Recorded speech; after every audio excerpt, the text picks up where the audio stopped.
Essa então é a penúltima mensagem sobre esse assunto. A gente tem tratado sobre um coração purificado, ou como é que eu posso purificar as minhas ações. E isso basicamente se dá por uma motivação que é correta, nós temos visto isso. Nas outras duas mensagens, a gente viu dos versículos 9 a 13 na primeira mensagem, e na semana passada, versículos 14 a 16. Hoje nós vamos ver os versículos 17 e 18. 2 versículos. E eu iniciei as outras mensagens, eu quero começar essa falando sobre a importância para a igreja dessa mensagem. E eu coloquei como 3 importâncias básicas.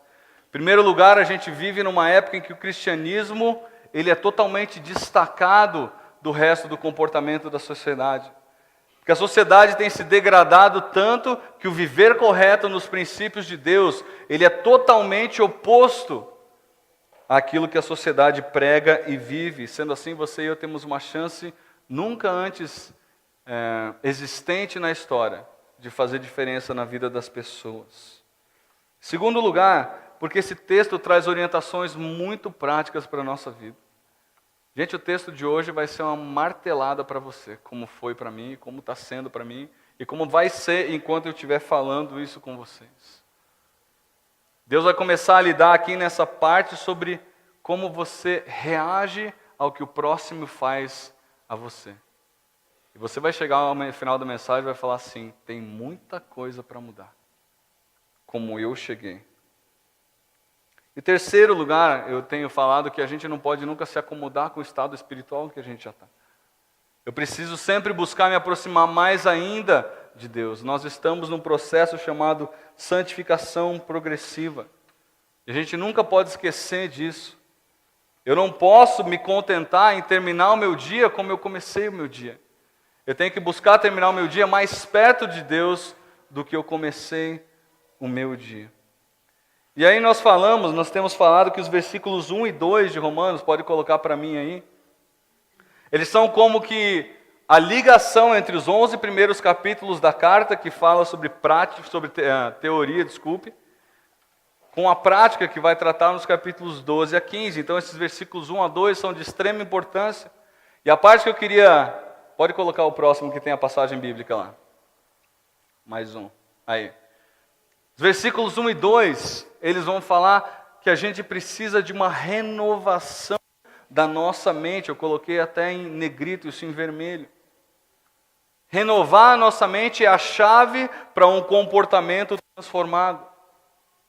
Isso é essencial, isso é fundamental, porque senão eu sou capaz de mudar um comportamento e depois de pouquinho tempo eu já volto aos meus hábitos antigos. Eu vou dar um exemplo para você. Como é que o povo fala sobre dieta? Dieta, no fundo, ela é o quê? Uma reeducação alimentar. Se eu não reeducar a minha mente com relação aos alimentos, eu nunca vou consumir o que é bom e abandonar as coisas que são ruins. Funciona da mesma maneira. Você e eu precisamos renovar a nossa mente, reeducar, eu vou usar um paralelo aqui, com as coisas do Senhor, para que o nosso comportamento seja transformado a partir de um coração que é transformado. O coração, em primeiro lugar, precisa ser transformado para que as minhas ações sejam transformadas. Aliás, eu coloquei isso até como, coloca aí para mim o tema. Eu falei somente uma motivação transformada me possibilita uma ação transformada. E na segunda mensagem da semana passada, nós vimos que apenas um coração que é teocêntrico, ou seja, coloca Deus em primeiro lugar, é capaz de se ocupar com a glória de Deus, que é o alvo da sua vida e da minha vida. Isso significa que se você tem um coração egocêntrico, adivinha? Você não vai conseguir viver aquilo que Deus espera que você viva, que é o teocentrismo. Felizmente, como eu falei no louvor, nessa luta que a gente tem a ajuda do Espírito Santo, para que a batalha seja feita na força dele e não na nossa própria força. E aí, com relação à questão pessoal, eu coloquei para você 2 motivos por que eu entendo que essa passagem é tão importante. Em primeiro lugar, porque essa passagem revela um pouco mais sobre o caráter de Deus. Você e eu estudamos a palavra de Deus, a Bíblia, para entender melhor quem Deus é. E essa passagem vai nos ensinar de maneira prática o que Deus é a respeito da justiça. Tanto hoje como semana que vem, o atributo que eu creio que vai mais estar em pauta aqui é a justiça de Deus. Então você vai poder olhar para esses dois pequenos versículos e tirar inúmeras lições a respeito da justiça de Deus. Então quando você olha para um texto desse, você tem que olhar o que o texto está me ensinando a respeito do Deus que eu cultuo. Segundo lugar, eu coloquei essa até como maior importância, as orientações que Paulo vai dar aqui, elas só vão poder ser feitas se a motivação do meu coração for correta. Você vai olhar para algumas coisas e falar hoje, isso eu não consigo fazer. Eu tenho certeza que você vai fazer isso, porque eu fiz isso enquanto eu estava lendo e estudando para esse texto. E enquanto eu estudava, você pode ter certeza que as situações de alguns de vocês que eu conheço vieram à minha mente. E eu sei que você é capaz de fazer isso se a motivação do seu coração for correta. É quase que mecânico isso, mas funciona. E por que a motivação é tão importante? Porque a gente aprendeu que motivação, toda pessoa faz algo por causa de outra coisa. Então eu como por quê? Porque eu tenho fome. Eu vou dormir por quê? Porque eu estou cansado. Eu preciso renovar as minhas forças. Todas as nossas ações são motivadas por alguma coisa, boa ou ruim. E como a gente viu lá em Gênesis capítulo 3, o homem foi corrompido com a entrada do pecado no mundo, de forma que as minhas motivações elas podem ser erradas. Quando Paulo está dizendo, tenha a motivação correta para fazer as coisas. E aí eu dei exemplo, você é capaz de fazer uma coisa certa com a motivação errada. Por exemplo, disciplinar o seu filho por causa de ira. Disciplina é uma coisa que Deus ordena, com certeza, algo super correto. Mas eu sou capaz de fazer isso irado, uma motivação errada. E não ensinar o meu filho que aquilo desagrada a Deus e Deus pede punição daquilo que desagrada a ele.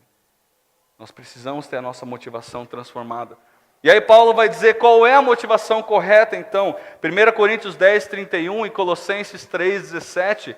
Paulo vai dizer, quer comais, quer bebais ou façais qualquer outra coisa, façam tudo para a glória de Deus. A motivação do seu coração e do meu coração para agir é a glória de Deus. Não pode ser outra coisa. Um dos maiores pregadores que a gente tem hoje no mundo chama-se John Piper. E o site dele, a tradução do site dele é Desejando Deus. Desiring God é o nome em inglês. E realmente as mensagens, elas visam colocar Deus em primeiro lugar. E é isso que deve ser o nosso coração. Não só nas mensagens, mas nas minhas atitudes também. Desejar Deus acima de todas as coisas. Agora, por que a glória de Deus? Eu coloquei dois motivos lá. Em primeiro lugar, porque quando eu busco a glória de Deus, eu fico livre de motivações egoístas. Porque o interesse do meu coração qual que é? Deus, não sou eu.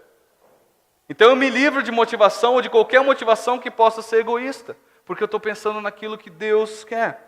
E em segundo lugar, porque as minhas atitudes vão canalizar toda a glória daquela atitude para aquele que merece a glória, que é o próprio Deus. Está vendo a importância de você buscar a glória de Deus em tudo que você faz? Com isso em mente, olha comigo para o texto. Eu vou projetar para você, se você não trouxe a sua Bíblia, se você está anotando para você não se perder. Romanos 12, de 9 a 21. Nós vamos ver hoje os versículos 17 e 18. Acompanhem comigo a leitura. O amor deve ser sincero. Odeiem o que é mal, apeguem-se ao que é bom. Dediquem-se uns aos outros com amor fraternal. Prefiram dar honra aos outros mais do que a si próprios. Nunca lhes falte o zelo. Sejam fervorosos no espírito, sirvam ao Senhor. Alegrem-se na esperança, sejam pacientes na tribulação, perseverem na oração. Compartilhem o que vocês têm com os santos em suas necessidades. Pratiquem a hospitalidade. Abençoem aqueles que os perseguem. Abençoem e não os amaldiçoem. Alegrem-se com os que se alegram, chorem com os que choram. Tenham uma mesma atitude uns para com os outros. Não sejam orgulhosos, mas estejam dispostos a associar-se a pessoas de posição inferior. Não sejam sábios aos próprios olhos. Aí os versículos que a gente vai ver hoje. Não retribuam a ninguém mal por mal.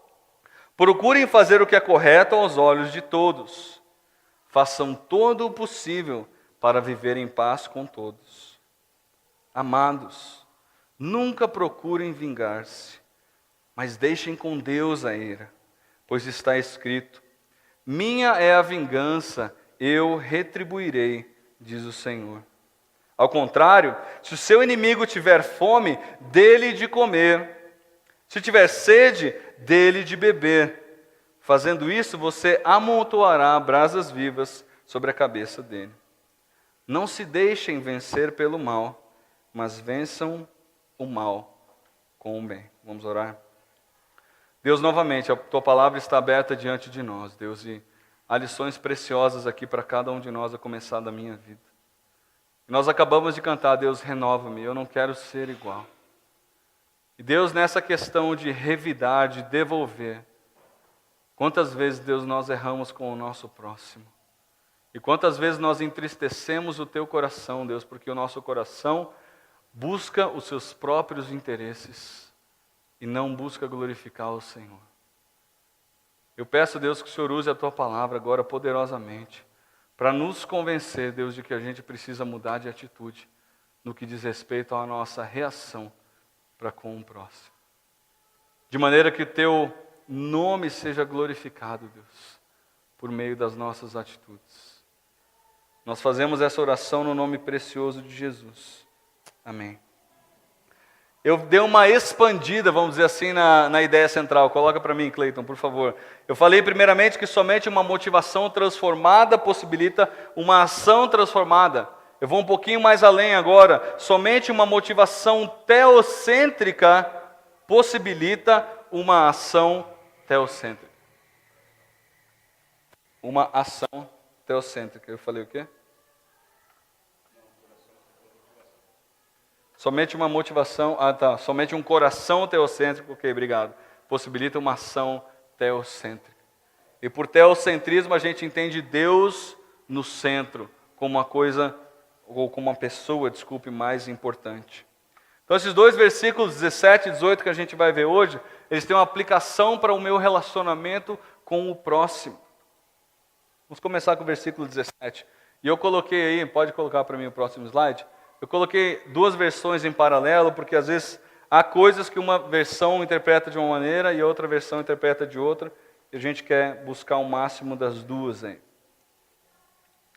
Não retribuam a ninguém mal por mal. Só lendo essa frase já dá um clique no seu coração e no meu, certo? Talvez você veio para cá hoje no trânsito, você já teve a oportunidade de retribuir o mal com o bem e você não fez. Ou na padaria, ou em algum outro lugar. É incrível, a gente tem oportunidades constantes de praticar isso. E isso é um desafio para cada um de nós. E talvez a nossa tendência ao ler isso seja, Paulo está de brincadeira comigo. Paulo não sabe o que é viver no trânsito de São Paulo. Ele não sabe, mas o Espírito Santo que inspirou ele, sabe, que deu essa ordem. Na semana passada a gente viu que Paulo reproduziu o ensinamento de Cristo sobre como reagir quando maltratado ou perseguido por alguém. Você lembra? Eu citei em primeiro lugar o Sermão do Monte, Mateus 5,44. Jesus disse assim: amem os seus inimigos e orem por aqueles que os perseguem. Outra passagem que a gente leu foi Lucas 6,27. Jesus também falando: amem os seus inimigos, façam o bem aos que os odeiam. Essa primeira parte do versículo 17 que a gente está olhando, não retribuam a ninguém mal por mal, eu creio que ela é um complemento do versículo 14 que você e eu lemos, que diz assim: abençoem aqueles que os perseguem, abençoem e não os amaldiçoem. Esse termo traduzido por retribuam é o termo apodidomi. Que bonito. Significa devolver, retribuir, recompensar, olha que legal, você vai recompensar o cara pelo mal que ele fez com você como? Ou então dar de volta. Interessante que a mesma exortação é dada por Paulo lá em 1 Tessalonicenses 5,15. Anote essas passagens porque é sempre bom você marcar as relações na sua Bíblia daquilo que você está aprendendo. 1 Tessalonicenses 5,15 diz: tenham cuidado para que ninguém retribua o mal com o mal. E é interessante que o apóstolo Pedro também faz uma citação muito parecida, lá em 1 Pedro 3,9. Ele vai até um pouco mais adiante, lembrando do nosso dever como cristãos. 1 Pedro 3,9 ele diz: não retribuam mal com mal, nem insulto com insulto. Ao contrário, bendigam. E esse termo bendigam é o mesmo do versículo 14, dizendo: não amaldiçoem, abençoem. Significa você invocar bênçãos de Deus sobre aquela pessoa que fez o mal contra vocês. E aí Pedro vai mais adiante, ele vai falar: pois para isso vocês foram chamados. Quem sabe, irmãos, essa seja uma das marcas mais distintas hoje do cristianismo. Se você olhar ao seu redor, e você vai ver filmes, você vai ver jogos de videogame. Aliás, pais, vocês são o primeiro filtro na vida dos seus filhos. Não ache que seu filho tem discernimento para escolher o que ele precisa. Ele não tem. Ele não tem. Eu estava olhando essa semana uma versão atualizada de um jogo que eu jogava quando eu era criança. O jogo chama Ninja Gaiden, não sei como é que fala. E eu estava vendo os gráficos do jogo novo. É impressionante como ele é sangrento. Eu não coloquei aqui para a gente não perder tempo com isso, mas é impressionante. Como é que os jogos de hoje buscam retratar cada vez mais a realidade de uma maneira precisa, ao mesmo tempo que eles incutem valores que são péssimos num jogo. Estou só jogando. Se você sentar comigo, eu posso te dar uma série de jogos que você não deveria jogar, ou assistir, ou filmes. E, gente, eu não jogo faz tempo. Eu tenho um videogame em casa que, aliás, está até no Guarujá, não está nem em casa, de tanto que eu jogo. Mas há uma série de coisas. E eu estou falando sobre esses jogos, por exemplo, esses filmes, porque o conteúdo da maioria desses jogos, sabe qual que é? Vingança. E eu lembro uma vez que eu estava jogando um jogo de videogame, eu tinha acho que 17 ou 16 anos, eu não me lembro, e eu estava de férias. E eu não falo isso com alegria no coração, não, eu falo até com vergonha isso. Eu lembro que eu terminei o jogo, e depois quando você termina o jogo, ele mostra quanto tempo você ficou jogando para terminar. Eu demorei 30 horas. Mas isso não foi o pior, a perda de tempo não foi o pior. Era um jogo em que eu usava armas e eu tinha que matar alguns inimigos meus. E o meu pai, ele chegou para mim e falou assim: Henrique, eu queria que você olhasse no espelho para ver a sua cara jogando esse jogo. Ele falou: o seu semblante muda se você não consegue matar o seu inimigo. Percebe? E aí, quando você sai desse jogo, qual que é a minha tendência quando eu vou brigar com meu irmão, ou quando ele faz alguma coisa contra mim? Falar: amado, Deus te abençoe. Não é. Não é. E, gente, eu estou falando de videogame. Você tem filmes e seriados. Olhe, 90% deles, eu me arrisco a dizer, tratam de vingança.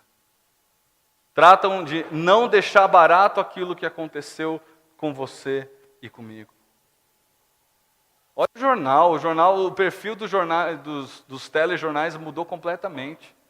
É só vingança. Eles só falam sobre isso. Se você acompanha os jornais, você vai perceber. Você é bombardeado com a ideia de retaliação, com a ideia de vingança, com a ideia de retribuição, mal por mal. Mas adivinhe só, isso não vem de Deus. Sabia? É lógico que você sabia. Mas muitas vezes a gente passa batido, a gente assiste, a gente engole, digere isso, e a gente nem para lembrar que essas coisas não agradam o nosso Deus. E embora a nossa reação cada vez mais natural seja devolver o mal por mal, isso não é o que Deus ensina na palavra dele, isso não é o que ele quer que você faça. O que Paulo está dizendo aqui é que você e eu jamais devemos nos entregar à retaliação vingativa. Anotou isso? Anote isso. Nós jamais devemos nos entregar à retaliação vingativa. Nós não devemos devolver, retribuir, ou usando o termo ali, recompensar a pessoa na mesma moeda que ela fez conosco. Aí você deve estar se perguntando aí, e aquela passagem olho por olho, dente por dente? Né? Na sua pecaminosidade, você está querendo buscar uma justificativa aí para você devolver no cara da mesma moeda. Você está certo quanto a essa orientação. Deus deu essa orientação para o povo. Aliás, ele não deu uma vez só, ele deu 3 vezes no Antigo Testamento essa orientação para o povo. 3 passagens aí, se você quiser anotar. Êxodo 21, 14, Levítico 24, 20 e Deuteronômio 19, 21.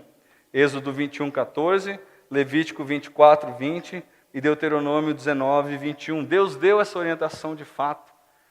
Agora, querido, você está certo quanto à orientação, mas você está completamente errado se você acha que Deus deu a orientação para desculpar uma pessoa por um pecado que ela fez. Você está completamente errado se você achar que essa orientação ela foi dada por causa de direitos pessoais. Não foi. A prescrição que Deus deu, se você quiser olhar nesses textos depois, Deus deu ao povo como nação, como sistema jurídico para julgar a pessoa que havia feito mal contra o seu próximo. Ela não foi dada, por exemplo, para o Fábio retribuir para a Gabi alguma coisa que a Gabi tenha feito com ele. Ela foi dada para a nação de Israel como um todo para punir atitudes públicas que haviam sido feitas contra o seu próximo. Isso nada mais é do que um sistema de justiça que Deus deu ao seu povo. Aliás, se você olhar, por exemplo, no capítulo seguinte do que a gente está estudando, Romanos 13, versículo 4, você vai ver que Deus concedeu a autoridades humanas o aval, a permissão para punir aquele que age de maneira errada. Está lá, Romanos 13, versículo 4. E não é só autoridades humanas, há pelo menos mais 2 esferas em que essa concessão de autorização se dá. A primeira delas é a igreja. A igreja tem autoridade dada por Deus para punir os membros que se conduzem de maneira obstinada no pecado, mesmo depois de uma exortação e de uma orientação para a mudança de vida. Você quer as passagens para isso? Mateus capítulo 18, 1 Coríntios capítulo 5. Leia 1 Coríntios capítulo 5 e você vai ficar horrorizado com o que acontecia na igreja e com a instrução que Paulo dá a respeito daquela situação. Mas não só a igreja, há uma outra esfera. Os pais recebem de Deus a autorização para punir mal com o mal. E quando eu falo mal com o mal, é desobediência com disciplina. Se você quiser passagens para isso, há 4 aqui específicas. Provérbios 19, 18. Anote aí porque você vai precisar disciplinar o seu filho e sua filha. Provérbios 22, 15.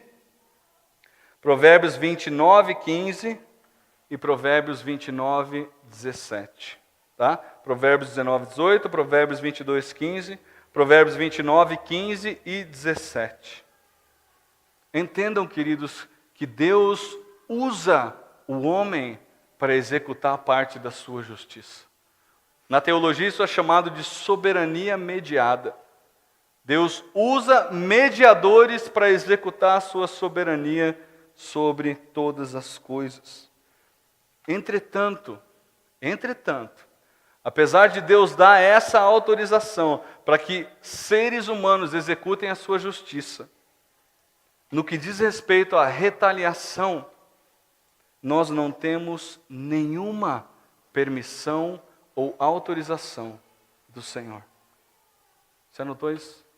Nós não temos nenhuma autorização de retaliação vingativa.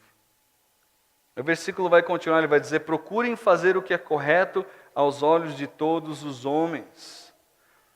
E aqui, gente, isso vai dar um nó na sua cabeça como deu na minha cabeça. O termo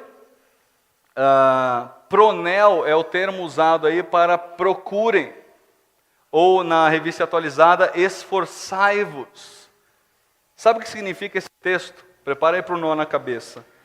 Considerar com antecedência, procurar de antemão, fazer provisão para. Sabe o que Paulo está dizendo aqui? Não batam em mim, tá? Não retribuam o bem com o mal. Eu estou pregando a palavra de Deus, não fiquem bravos comigo. Paulo está dizendo aqui que eu tenho que pensar, antes que uma situação aconteça, em como eu posso reagir da maneira adequada, da maneira que glorifique a Deus naquela situação. Você entendeu o que eu falei?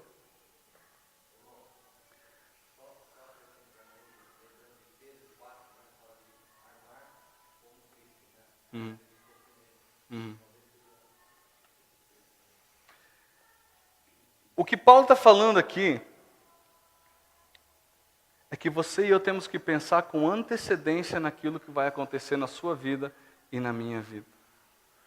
E quando ele fala isso, imediatamente estudando esse texto, duas coisas vieram à minha mente. Duas coisas que você e eu precisamos fazer para procurar fazer o que é correto, ou pensar com antecedência, ou considerar com antecedência. Primeira delas, anote aí, é planejamento. Você precisa se planejar, espiritualmente falando. O que você está querendo dizer com isso, Henrique?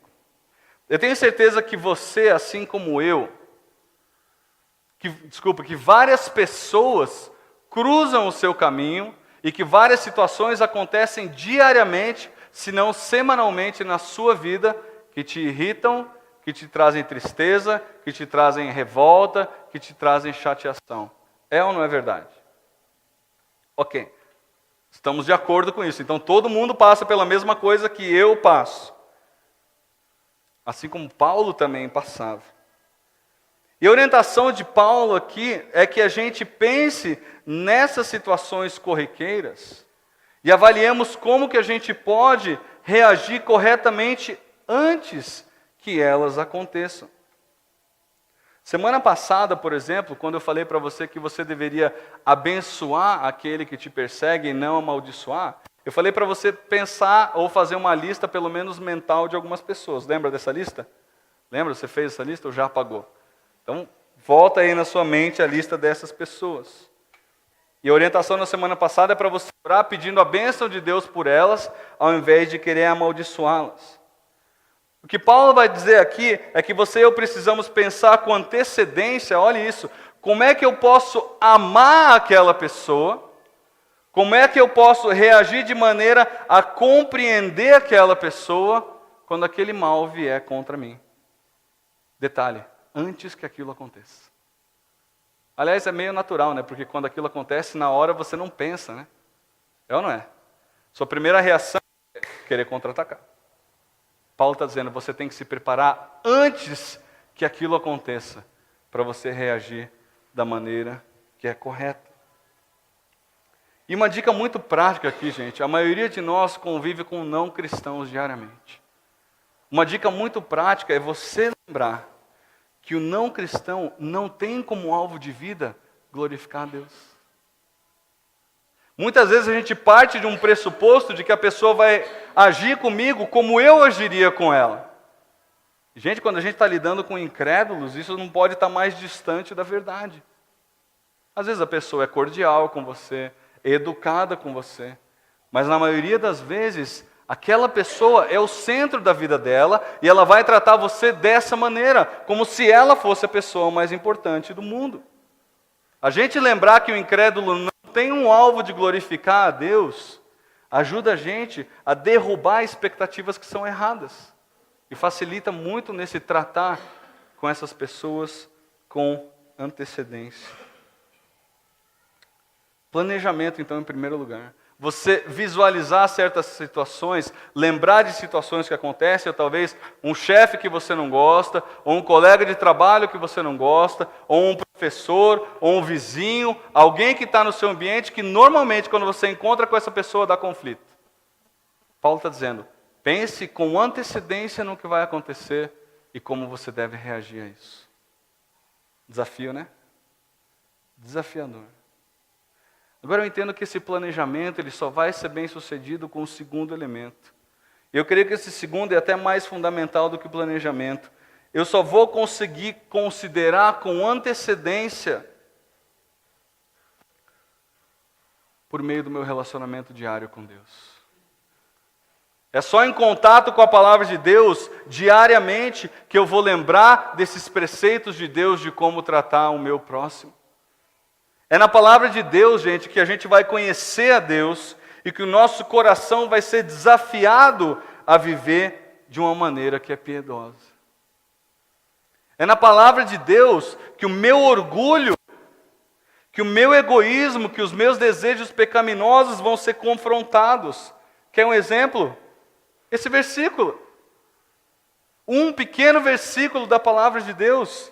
Olha quanta coisa ele está trazendo para a sua mente e para a minha mente. Olha quanto desafio ele está trazendo. Olha como ele confronta o seu coração egoísta e o meu coração egoísta.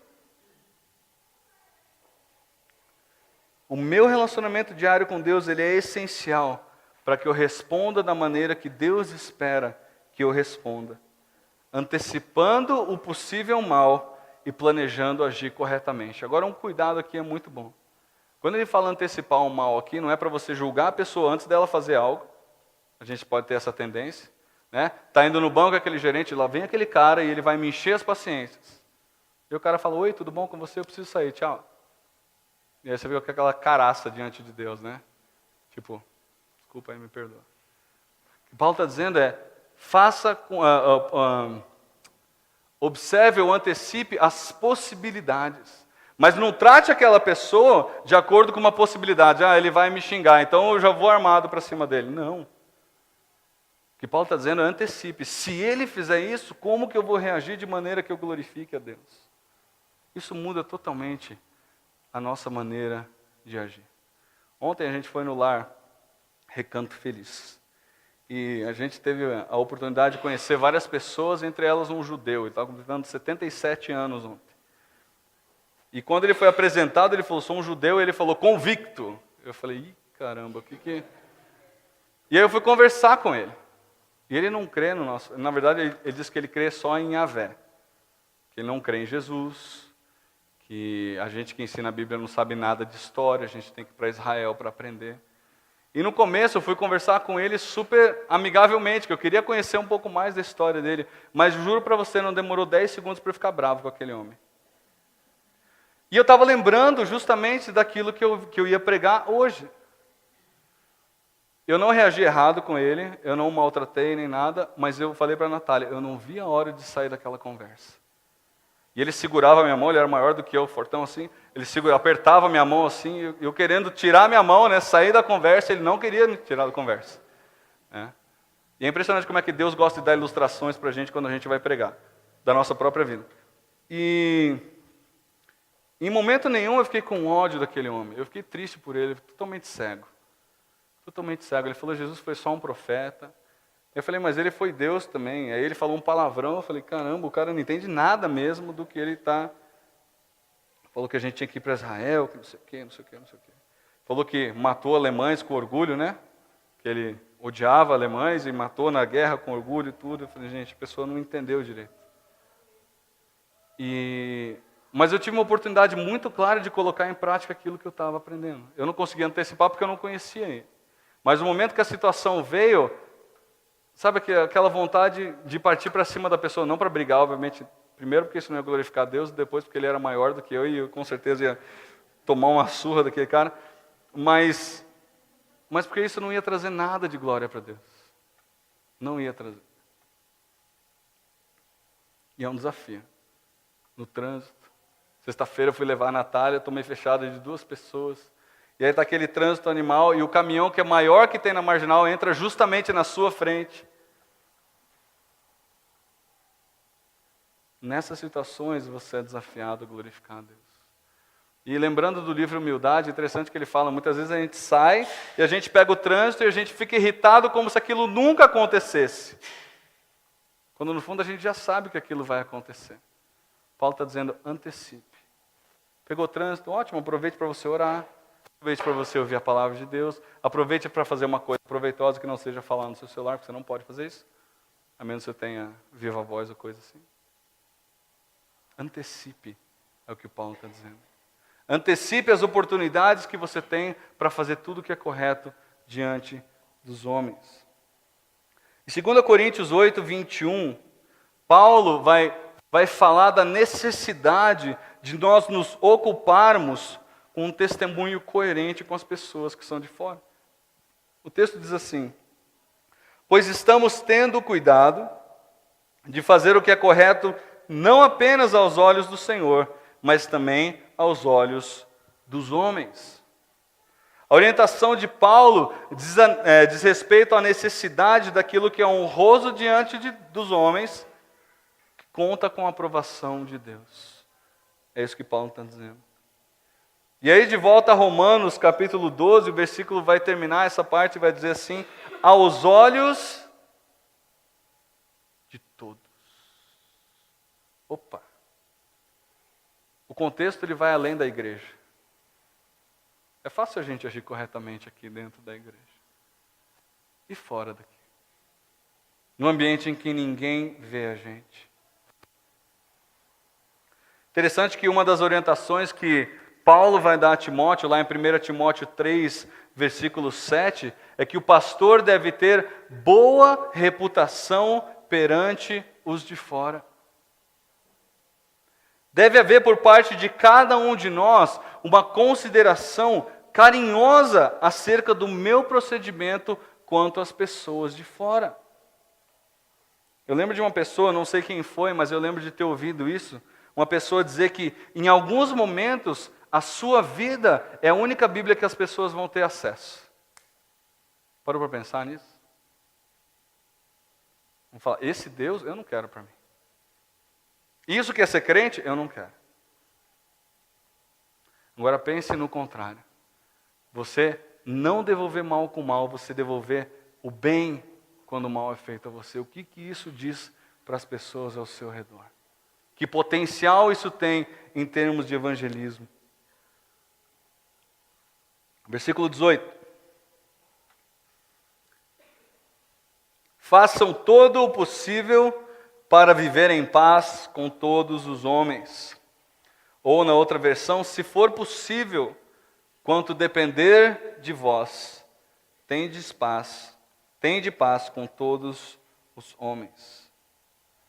Ele começa dizendo, se for possível. Isso está no grego e está na revista atualizada. A NVI optou aí por uma compreensão do texto mais completa aí. Mas o texto vai dizer, se for possível. Parece que Paulo está voltando aos ensinamentos de Cristo mais uma vez. Lá em Mateus 5,9, Jesus vai dizer, bem-aventurados os pacificadores, porque eles serão chamados filhos de Deus. Eu acho interessante que essa primeira parte, se for possível, indica que nem sempre é possível. Isso é interessante da palavra de Deus. Deus contempla a nossa realidade. Ele sabe que nem sempre é possível. Agora você e eu precisamos tomar um cuidado muito grande aqui para compreender aonde se encontra a impossibilidade de paz. Gente, isso é muito sério. Eu gostaria que você prestasse o máximo da sua atenção agora. Aonde se encontra a impossibilidade de paz? Ela não se encontra, anote aí, na minha incapacidade de lidar com os meus sentimentos. A impossibilidade de paz não se encontra na minha incapacidade de lidar com os meus próprios sentimentos ou impulsos. Por exemplo, ira, amargura, ressentimento. Você é sim responsável por lidar com os seus sentimentos. No caso aqui que a gente falou do ressentimento, da ira. Eu sou responsável diante de Deus por confessar o meu pecado. Eu sou responsável diante de Deus por abandonar o meu pecado. Mas essa incapacidade não recebe autorização de Deus para evitar a paz. Estão olhando com uma cara meio estranha para mim. Será que eu fui bem claro? Vocês entenderam o que eu falei? Eu não posso, a impossibilidade de paz não reside numa maneira errada de eu lidar com os meus sentimentos. Agora eu vou explicar aonde que reside a impossibilidade da paz. A única possibilidade bíblica para a ausência de paz é quando a verdade de Deus está em jogo. Eu vou repetir.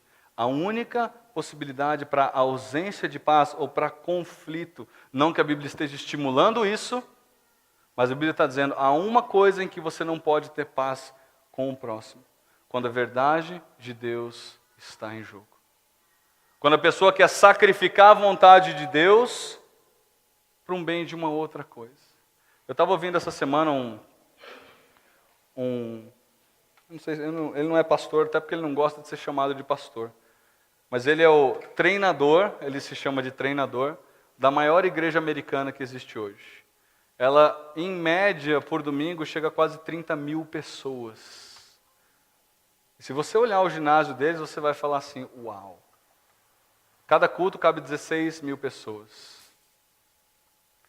E ele, entrevistado pelo Larry King, que é o maior entrevistador lá dos Estados Unidos, ele falou, o entrevistador falou assim, mas você não fala muito sobre pecado. Ele falou assim, Deus não me chamou para falar sobre pecado. Deus me chamou para facilitar a vida das pessoas. Para dizer que elas podem ter uma vida melhor aqui na terra. Eu não compactuo com essa pessoa. Essa pessoa não é minha amiga. Eu reprovo totalmente o que essa pessoa ensina. E se você for olhar o conteúdo das mensagens desse homem, e quantos milhões de pessoas ele tem influenciado com o falso evangelho, eu não posso ser amigo dessa pessoa. É triste, mas isso é uma possibilidade. O que Deus está dizendo aqui na sua palavra é que a única impossibilidade de paz é quando a verdade de Deus está em jogo. Eu lembro que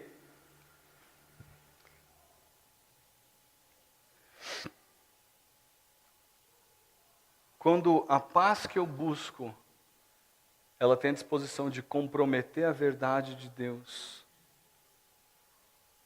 a gente está diante de um quadro em que a ausência de paz é a única possibilidade. O amor é sim um mandamento. Agora, abandonar a repreensão necessária para evitar o conflito não é amor. Se eu preciso entrar em conflito com uma pessoa para confrontá-la, a palavra de Deus diz, entre. Lógico que você vai entrar para restaurar a pessoa. Você vai buscar exortar a pessoa sempre buscando a restauração. Mateus 18 diz isso, Gálatas capítulo 6 também diz isso. Aliás, Provérbios 17:6 vai dizer, quem fere por amor, mostra lealdade. Amigo não é aquele que fica quieto quando o seu outro amigo está fazendo uma coisa que é errada. Eu prefiro viver em paz. Não. Isso não é amor. Amor é você buscar restaurar aquela pessoa dizendo, meu querido, você está errado. Isso não pode ser assim. Se você quer viver para a glória de Deus, isso não pode ser assim. Eu estou falando isso como alguém que ama você. É isso que Provérbios está dizendo. Aliás, é interessante pensar em Gálatas 2, versículo 11, você não precisa abrir, você pode ler depois. Há uma situação até cômica, em que Pedro está se alimentando com um grupo de judeus, com gentios, e aí quando alguns judeus chegam, ele rapidamente abandona os gentios e fica perto dos judeus. Como se ele tivesse feito alguma coisa errada. E aí quando chegou os judeus, preciso manter a minha máscara. Sabe o que Paulo falou? Você está errado, Pedro. Gente, ele está falando de 2 apóstolos aqui. 2 apóstolos, os maiores escritores que a gente tem no Novo Testamento. Paulo chegou para Pedro e falou, você está errado. E ele falou, eu tive que reprovar Pedro publicamente pela atitude dele. Mas até os apóstolos estavam em conflito, aquele conflito era necessário para ensinar uma questão específica para os judeus. A única possibilidade de ausência de paz é quando isso põe em jogo a verdade da palavra de Deus. Nenhuma outra coisa autoriza você e eu a não buscarmos a paz. E aí ele vai falar, quanto depender de vós, o versículo vai dizer. É interessante a gente parar para pensar que para que a paz exista, eu preciso que duas pessoas queiram a mesma coisa. Concorda comigo? A paz ela é necessária, para que a paz aconteça, eu preciso de pelo menos duas pessoas de acordo. E se a frase anterior fala de uma impossibilidade de paz, quando a verdade pode ser comprometida, essa frase de agora vai estimular você e eu a buscarmos a nossa paz. O que Paulo está dizendo aqui é, cuide da sua parte na situação. Paulo está dando uma ordem para você, específica para a sua vida. Aquilo que é a sua parte, resolva. Eu lembro que meus pais sempre disseram para mim, vou dar um exemplo aqui de uma situação, não que isso acontecesse, em que o Leandro estava 90% errado e eu 10% errado. Não que isso acontecesse. Mas a orientação era a seguinte, você tem 10% de culpa, os seus 10% são os seus 100% na história. Resolva os seus 100%. E aí, no alto do meu orgulho, né, e a gente sempre faz isso, eu gostava de falar assim, mas o Leandro, para querer mostrar o lado errado dele, sabe o que papai e mamãe falavam para mim? Eu não perguntei do Leandro. Curto e grosso, né? Eu não perguntei do Leandro, eu estou falando sobre você. Você e eu precisamos lidar com 100% nosso na situação. E deixar que Deus trabalhe o restante da situação na vida da outra pessoa. Mas nós temos uma tendência, como a gente gosta de transferir a culpa para o próximo. Gênesis capítulo 3, começou tudo lá. E a gente só repete o processo. A mulher que tu me deste, eu falei, o irmão que tu me deste, né? A mesma coisa. Paulo está dizendo, eu não perguntei da outra pessoa. Eu perguntei com você, Anderson. Eu perguntei para você, Cristiano. Eu perguntei para você, pastor Eduardo. Eu perguntei para você, Henrico. Resolva a sua parcela da história. Você e eu temos que lidar com a nossa parcela. Olhar para a nossa parte da culpa e resolver isso. E aí ele vai terminar dizendo, tende paz com todos os homens. Queridos, o alvo é a paz. Nós precisamos lembrar que nós jamais devemos iniciar conflito, mas nós devemos sempre buscar sermos os iniciadores da resolução do conflito. A gente gosta do contrário, né? Ele que peça perdão primeiro. Quando eu era criança eu pensava muito assim. Deus me quebrou, cara. Ele que peça perdão primeiro. Como estava errado. Você e eu devemos lutar pela paz. Você e eu devemos fazer o que estiver ao nosso alcance para que a paz seja alcançada. E novamente a amplitude que ele dá nesse versículo ela é gigantesca. Ele fala com todos os homens. Não é só com os mais próximos, mas eu entendo que deve começar com os mais próximos. Eu creio que não faz muito sentido eu buscar a paz com aqueles que estão mais distantes de mim, se eu vivo em conflito com aqueles que estão mais perto de mim. Eu pergunto para você, você tem buscado a paz com a sua esposa, com o seu marido, com seus filhos, com seus irmãos, com seus pais, com seus parentes mais próximos? Há situações, sim, que a paz é impossível, a gente já viu isso aqui. Mas tirando essa situação, você e eu não temos diante de Deus desculpa para viver em conflito com o próximo. Eu quero encerrar a exposição desse versículo aqui, essa mensagem, com uma passagem que é esclarecedora sobre conflitos. Tiago capítulo 4, vai um pouco para frente aí na sua Bíblia. Tiago capítulo 4, versículo 1, esse é o último versículo que a gente vai olhar. Eu queria que você lesse primeiro em voz baixa.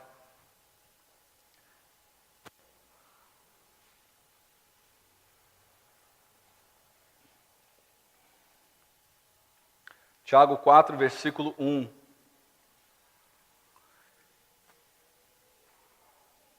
Diz assim o texto da palavra de Deus: De onde vêm as guerras e contendas que há entre vocês? Não vêm das paixões que guerreiam dentro de vocês? Sabe o que Tiago está dizendo aqui? Na verdade, sabe o que Paulo está dizendo aqui, usando isso que Tiago acabou de falar? Você quer viver em paz? Lide com o seu egoísmo. Prestou atenção? Eu vou repetir. Você quer viver em paz? Lide com o seu egoísmo. Tiago está dizendo aqui, os conflitos vêm das suas vontades. Eu costumo dizer, se ambos buscarem a vontade de Deus, não tem como ter conflito. Mas enquanto um dos dois não estiver buscando a vontade de Deus, o conflito é inevitável. A menos que os dois não queiram a vontade de Deus, aí os dois vão caminhar justamente para uma decisão que é errada. Mas o que Paulo está dizendo aqui, você quer paz, você quer viver em paz, lide com o egoísmo do seu coração. E o egoísmo do próximo, da outra pessoa, isso é entre Deus e ela. Não é sua responsabilidade. Isso é legal do cristianismo. Deus não coloca sobre nós uma responsabilidade que não é nossa. A gente que muitas vezes coloca sobre os nossos ombros responsabilidades que Deus não nos deu. A responsabilidade de você ter um conflito com a Josefa, por exemplo, a responsabilidade da parte dela é ela que tem que resolver com Deus, não sou eu que tenho que resolver por ela. Eu tenho que resolver a minha parte para com ela. Você tem que exortar a pessoa e você tem que orar pela pessoa. Obviamente você tem que exortar no momento oportuno. Não tente exortar na hora errada. Isso pode dar mais problema ao invés de ajudar. Você percebe como é que a Bíblia revela as fontes dos conflitos e dos pecados? E como é que ela revela que isso se encontra num coração que é egoísta? Num coração que não é teocêntrico, num coração que é egocêntrico? Você deve estar pensando, tem bastante coisa para mudar. Tomara que você esteja pensando isso. Significa que a palavra de Deus falou ao seu coração. E ao longo dessa semana, quantas vezes eu falei para a Natália, tem muita coisa para mudar na minha vida. Gente, é impressionante como é que... Eu só não desanimo porque eu sei que Deus quer que eu estude a palavra dele e aprenda com ele, porque olhando para essas situações você fala, quanto eu estou distante daquilo que Deus realmente quer que eu viva diariamente. Semana que vem, se Deus permitir, a gente vai ver a continuação dessa passagem e como é que Deus vai orientar os seus filhos com relação à vingança. Opa, isso aí, todo mundo vai querer vir ouvir. Eu quero ouvir o que Deus tem para falar para mim. Se prepare, porque não é aquilo que você está esperando ouvir. Eu lembro de não vou estragar a piada, semana que vem eu conto. Novamente, a ideia central é somente uma motivação transformada possibilita uma ação transformada. Somente um coração teocêntrico, que coloca Deus no lugar dele, vai viver uma vida teocêntrica. Queria que você abaixasse a sua cabeça, fechasse os seus olhos.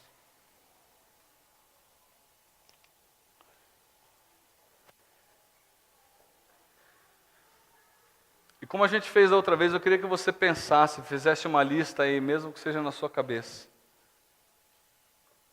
de situações, quem sabe das situações que mais tiram a sua paciência, que mais irritam você, que mais deixam você revoltado, que mais chateiam você durante a semana, que mais desanimam você diante da semana.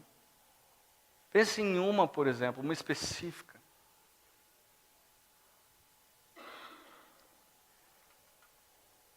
Eu gostaria que você nesse momento orasse a Deus dizendo: Deus, eu preciso da tua ajuda diante dessa situação.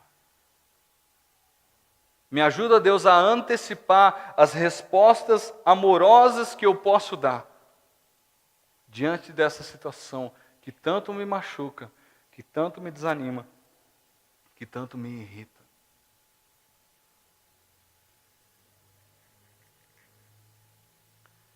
E diga: Deus, eu sei que essa é a tua vontade, mas eu não tenho força para fazer isso sozinho. Confesse isso a Deus. Confesse a sua dependência nele. Diga: mas Deus, eu creio que pelo teu Espírito eu sou capaz de fazer isso. Pelo teu Espírito eu tenho a força necessária para agir como o Senhor espera de mim.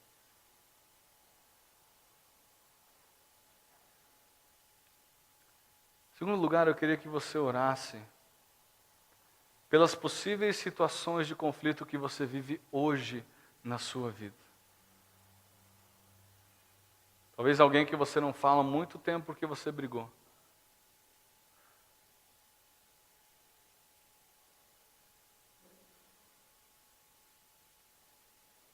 E diga para Deus: Deus, me ajuda a lidar com os meus 100% dessa história. Isso não pode ser assim, Deus. Isso tem que ser mudado.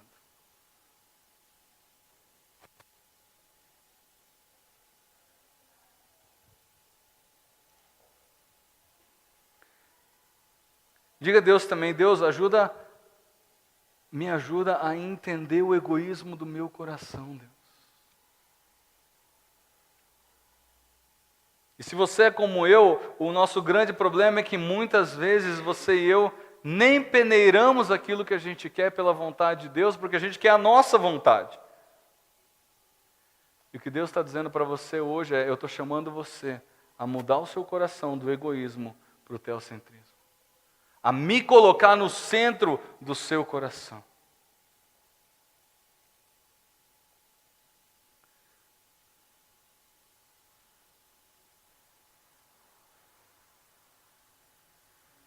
Queridos, nós fomos convocados por Deus a reagir da maneira diferente que o mundo age.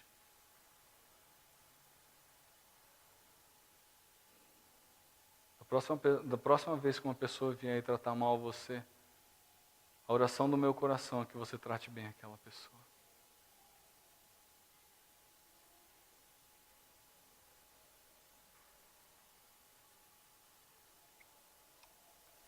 Deus, isso é um tremendo desafio para nós, Deus, porque nós somos muito egoístas.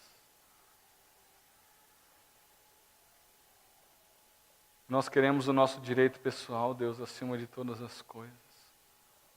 E muitas vezes acima até da tua vontade.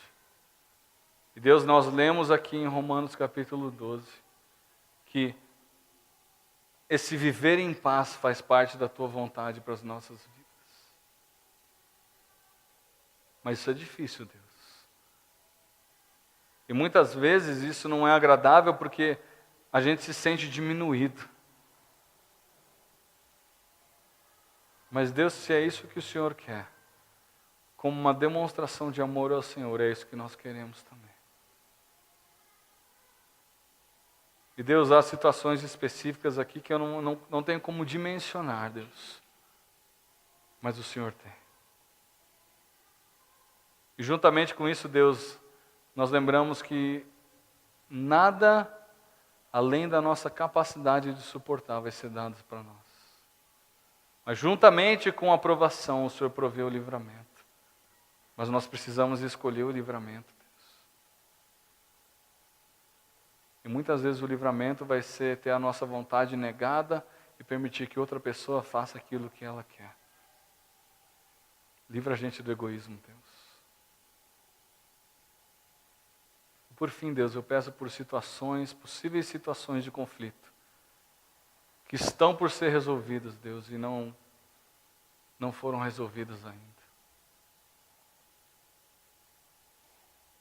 Deus, dá a coragem a cada um de nós de ir até aquela pessoa e falar assim: me perdoa, eu estava errado. Mesmo que a gente não ouça da outra pessoa a mesma coisa. Ajuda a gente a lidar com os nossos 100%. Ajuda a gente a lembrar que a gente tem que estar 100% com o Senhor. Isso é o mais importante. E a reconciliação naquilo que é possível é a tua ordem para nós. Obrigado pelos desafios que esse texto trouxe, Deus. Obrigado por conhecer um pouco mais a respeito da tua justiça. Obrigado por lembrar, Deus, por meio de um texto como esse, que Jesus não pagou o mal com o mal. Pelo contrário, Ele abriu mão da sua glória e entregou a sua própria vida em retribuição pelo mal que nós fizemos por meio dos nossos pecados. Deus, que exemplo. A ponto de entregar a própria vida para pagar o mal com o bem. Ajuda a gente a ter coragem de imitar esse exemplo, Deus, nas várias situações do nosso dia e da nossa semana. Em nome de Jesus que eu oro.